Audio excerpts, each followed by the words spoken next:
reġa' wasal żmien il-Military Tattoo li sejra eżibizzjoni mill-aqwa mid-drill team u l-banda tal-Forzi Armati u tal-Pulizija, banet oħra Maltin kif ukoll bissem ta' 3 banet barranin. It-13 l-edizzjoni se tittella bejn il-15 u s-16 ta' Ottubru fl-MFCC f'Taqali.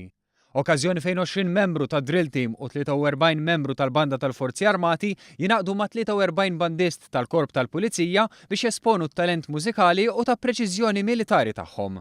Din is-sena l-Forzi Armati se jaqdu biċċa performance li għamlu fl-Iżvizzera fil-ġimgħat li għaddew ma' elementi melodiċi oħra li jinżlu tajjeb mal-Maltin.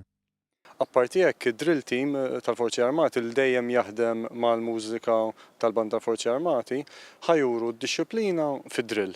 Imma mbagħad f'mument minnhom ħajbreakjaw jaqgħu iktar mellow bħal sfin u jerġgħu jeqilbu għad-disciplina tal-militar tad-drill. Għal-Korp tal-Pulizija l-affarijiet huma iktar diffiċli, hekk kif il-banda hija magħmula minn membri li l-ewwel nett xogħolhom huwa pulizjesk u mhux mużikali. Però dejjem jinsab il-ħin u l-bilanċ biex dawk li attendu l-Military Tattoo jiġdu eżibizzjoni tal-ogħla livell. Pulizija li sa mill-2004 dejjem taw semhom f'dan l-avveniment. Fil-preżentazzjoni ta' dan l-avveniment, il-Ministru Carmelo Abela spjega dan l-avveniment bħala pjattaforma tat-talent mużikali li jinsab fil-forzi dixxiplinati Maltin. Forzi li huma ta' riklama l-pajjiżna f'Military Tattoos barra minn xtutna. Min-naħa tiegħu il-Ministru Edward Zammitlu ispjega kif attivitajiet bħal dawn huma ta' riklam tajjeb biex pajjiżna jiġbed iktar turisti ta' tip differenti leħ, partikolarment fix-xhur l-inqas biżlin, niċċa oħra li tista' tattira tip ieħor ta' turist.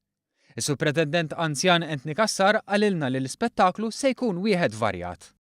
Ikun hawn il-banet tal-Korp tal-Pulizija, tal-Forzi Armati, banet barranin u għandha tiġi tara xelta militari u show mill-iktar spettakolari u għed mill-ikbar li hawn ġo Malta. U għalhekk m'għandhomx jitilfuha u jiġu bħas-soltu.